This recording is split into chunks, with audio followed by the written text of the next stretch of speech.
Makadi muri Zimbabwe kusikana zvekare pano pachivhiti-vhiti chenyu zimwe tinenge tichikupa nyaya dzakasiyana-siyana dzinenge dzichiitika munyika yeZimbabwe yatigere kudai. So tine nyaya yatinayo panapa vaChristopher Mutsvangwa pakuhumana kwavo kwavaita, aiwa vazowana anovatsura dati muzwe vachitsurwa nevamwe vavo veZANU-PF vachitaura kunzi right Mutsvangwa wapiwa tumari wakutaura kwausina kuswera. Hazvina kumira mushe kunzoku, hakuna kumira mushe ende vanhu vari kuzviona, vanhu vari kuzviona. So dati muzvinzwire mega vachitaura kuZANU-PF kokoko because tinenge takagokochera nyaya, tinadzo nyaya 24/7 hatisi kubva pano. So muri Zimbabwe teererai nyaya munyatsinzwisa kuti zviri kufamba sei. Iwe Mutsvangwa hauhwisisiwe, I think haudzidzi, hatidi kutuka. Ukaona vanhu takureacta in that way, it means you are leading the president to the wrong direction. Udzai mukuru kuti mukuru kunze hakuna kumira zvakanaka. Kapiwa tuma pocket money makutanga kutaura kwamusina kuswera. Handi ngationesanei kana mumwe wedu achitaura chokwadi. Usadi kuratidza chidofo to the fullest. Ichi ndo chidofo ichi. Inini comrade Mutsvangwa kuona kwangu ka handifunge kuti zviri kutaura comrade Geza zvakaipa. Oro pane chakaipa chavari kutaura.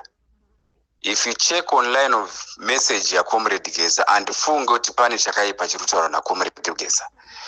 Imi vaMutsvangwa na comrade Matema Danda nevamwe venyu vakukomberedza emaovheti, I think you are leading mukuru, rikashandisa zita kuti mukuru, to a wrong direction, because dai maida mukuru to the point yekuti munoda kuvabatsira kuti chinhu chiende mberi handi nedirection yakanaka, ndimi vanhu vamamuri pedyo nemukuru zvekuti maikwanisa kuadvisa mukuru mune nzira yakanaka, musingavalide into wrong direction, muchivagaidha pavanenge vachirasika handi. But you guys, imi vaMutsvangwa nemukuru wenyu Matema Danda nevamwe vasinga mention, ivi tikareva imi vaMutsvangwa tikareva Matema Danda tikureva kuti imi ndimi vatengesi vakuru kubva kurejimu yehondo kusvika kurejimu yaMugabe. Izvozvo this second republic hamusi kulidha mukuru wedu mudirection yakanaka. You are now leading mukuru kuti vaenda kuembarrassment. Handikuona dai maida mukuru maifanira kuti kubva musi wakatora chigaro vachipinzwa nageneral, vachipinzwa nemhuri yeZimbabwe, maiva leader muvagaida into the right direction, which is not what we are witnessing now. Zvinotidzidzisei semayouth, sevanhu vari kutaura kuti Zimbabwe ngaibatane? Kana vanhu vakuru muchiita such behavior, zvonakidza. Tinotora side ripi kana tikaona vana sekuru vachirovana? Matove vana sekuru kaimi, vana sekuru vedu mosiya matidzidzise chii chamuda kudzidzisa nyika? Inzvimbo yekuti tiumbane, tiumbiridzane handi tibatane, tive mukurwisa mhandu dzichena, torwisana pachedu sevanhu vatema. Comrade Mutsvangwa, message iri kwamuri na comrade Matema Danda, ndimi munokwanisa kusenda message kuvamwe venyu vakakukomberedzai. Maovheta muri kupushana navo gender yakaipa isingabatanidze Zimbabwe. Gender yamakufamba nayo haisi kuumbiridza Zimbabwe because everyone is against it. Dai maikwanisa maifanira muchiprotecta mukuru, muchidzivirira mune zvakaipa zvine zviitika, muchimudzivirira kumhandu dzese dzinoda kukanganisa mukuru. Zvinhu zvinonaka edza here kuti muzowitnessa zvinhu zvakaipa? Why are we not learning from other leaders within Africa? Why are we not learning from Gaddafi? Why are we not learning from what happened to Robert Mugabe? Why Mutsvangwa uri kuleader a disunit to fellow Zimbabweans? Chii chaipa chareswa chataurwa navaageza tichionesana pasina kuti you have feelings? Why do you feel threatened if someone says something which is a building, which is a visionary? Unobatikana nei? Ngatiumbanei kandokuvaka nyika kwacho kwatechirabika, nyika inovakwa nevene vayo. Geza asi vene venyika.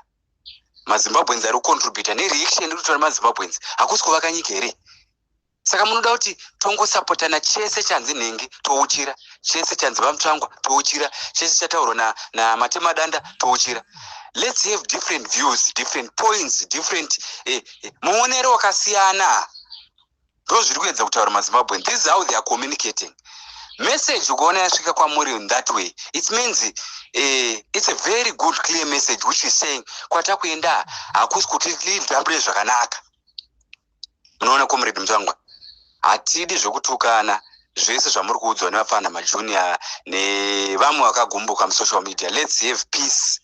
Vamutsvangwa nava Matema Madanda, dzidzisai vamwenyu peace. Zvamakaendera kuhondo musave vatengese nonzvatunzva. Handi hazvinakidze kuitinesa zvinhu zvakaipa zviitwa nevakuru vedu. Munoona comrade, gadzirisai nyaya idzi within. Some of these issues dzinokwanisa kugadziriswa dzoiswa pasi pekapeti tofamba negwara rakanaka.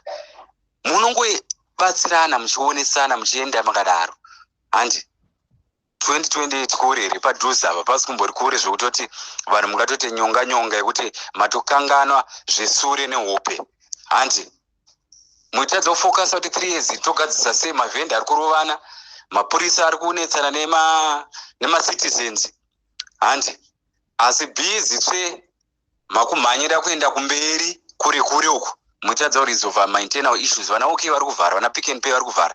Saka uri vati Mutsvango hauoni you're free, unodriver up and down muHarare muyamwe, hauoni kuti Pick n Pay iri kuvhara. Saka vageza vazvitaura izvozvo wonzi atove mutengesi. Iwo ndoda mutengesi akadii? Iwo ndotori mutengesi because you are leading iwe Mutsvango hauhwisisi. I think haudzidzi. Hatidi kuutuka. Ukaona vanhu takureacta in that way, it means you are leading the president to the wrong direction. Udzai mukuru kuti mukuru kunze hakuna kumira zvakanaka.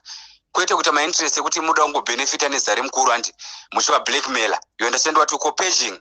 That's what you are doing. Iwe naMatema Danda mukapiwa tuma pocket money makutanga kutaura kwamusina kuswera. Handi ngationesanei kana umwe wedu achitaura chokwadi.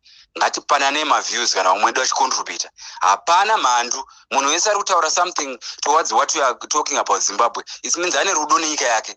Mhandu ndime munongofunga kuti munhu wese ataura contribution ave mutengesi arwisa struggle. Imhandu. Why tichirwidzana pachedu? Tukurwidzanire nechii? Makaenderei kuhondo? Ando kutisunungura kwacho kuti tive freedom of speech, tive freedom of giving our views. Handi Mutsvangwa kura, Matema Danda kura, ratidzanai gwara. Zvimwe zvezvinhu izvi munokuwadza ruzhinji, panorwa nzou munokuwadzisa ruzhinji. Handi transition ngaitwe mune zvakanaka, batsiranai mune zvakanaka, vandudzanai, celebrateai kana vamwe vachiuya in power. You need to have that celebration kana vamwe vachipana maviews avo vachionesana nedirection yakanaka. Iyi message iri kwamuri Mutsvangwa. Musaiconvey kuita imwe message yekuti hanzi iwe Mutsvangwa shandisa chikoro chako, usadi kuratidza chidofo to the fullest. Ichi ndo chidofo ichi. Ukaona kukoretwa nesu maform 4, it means wakuita dofo rekupedzisira. Handona comrade Matema Danda vaitaura zvavaitaura vari kuMozambique vatokanganwa. Ngationesanai realistic iri kuitika paground, togadzisa izvozvo tisati tanga kutaura zvoti 20 whatever. Ngatitaure zvekuti what do we do in the next 3 years to resolve our internal issues, our projects, everything which is pending. Chino nechino mashopu ari kuvhara sei, zvizvi zviri kuita vanhu vanetse, zvizvi zviri kuita vanhu vakomplain. Why are we rushing going very far talking about a vision chakadaro? Ndokudii ikoko? Munhu kana akundikana muadvise zvakanaka, musade kukuwadzisana pachenyu, mukuwadzana mega. Handi hamuna chamune muchidzidzisa maZimbabweni. Handi kurwa kwana sekuru kusvota unoshayiwa kubata. Kurwa kwana sekuru wazvandoreva, kugwa kwana sekuru kusvota. Ukaona Mutsvango utukwa nevafana vadiki musocial media uchiudzwa nzi wadyiwa naTemba Mliswa, panotoona apa hazvisi right. Wadzingwa rungani uchidzorwa mupati. Pati iyi ndeyeZimbabwe yese. Pati yakaunza freedom muZimbabwe 1980. Hapana munhu anovenga pati yaiye except kuvenga zvito. You understand what you are talking about? Vanhu vanovenga zvito. Imi advisai mukuru mune zvakanaka, muvaonesa voziva zviri kuitika on the ground, because havasi paground. Ndosaka vane maMPs avo anenge achivanyepera neava maboothlickers ava vanenge vachinyepera futi mukuru. Iwe zvauri pedyo uri kudi kuudza mukuru kuti aiwe mukuru, vanhu vane reaction yakadai. Izvozvo zvinhu zvinaumira zvakadai. Madii tangofocus kusvika pane madhezi mashoma asara pa2028 apa. Vanhu voita zvavanoita kumberi. Modzidzisana chii chamuri kuda kutidzidzisa? Geza chii chaangadi nezera riya chaanganzi angarwire? Hanje ari kungoti ngationesanei kuti kwaenda nyika kumatero. Hanje ngatidzokei mugwara, ngatibvisei zvanhu zvese zviri surround president zviri kuita kuti president vave nezita rakashata kunze uko. Hanje Mutsvangwa uri murume mukuru wakadzidza, usaradze chidofo chako to the fullest. advisana ina namatemadanda nevamwe wako akasaura ndaya muonesane zvinhu zvinoitika realistic on the ground, mubatsirane mukuru, moita transition yakanaka isinganyadzisi maZimbabweans. Handi hatidi zvonyadzisa, ngatiunzei rudo munyika. Nyika ndeye munhu wese, ngaiunzwe rudo, peace, kwete zvokuti munhu akataura maviews yake mosera kudzingirirana, muchiblackmailana, muchitange vana vadiki, hamuna zvamurudzidzisa. You are leading Zimbabwe to the chaos. Manzo Kulendi, pusha message yende kuna Mutsvangwa directed namatema danda ndo madzuvhuranda asinganzwisise musoro bhangu yavo, anzwisise kuti vanodii chaizvo.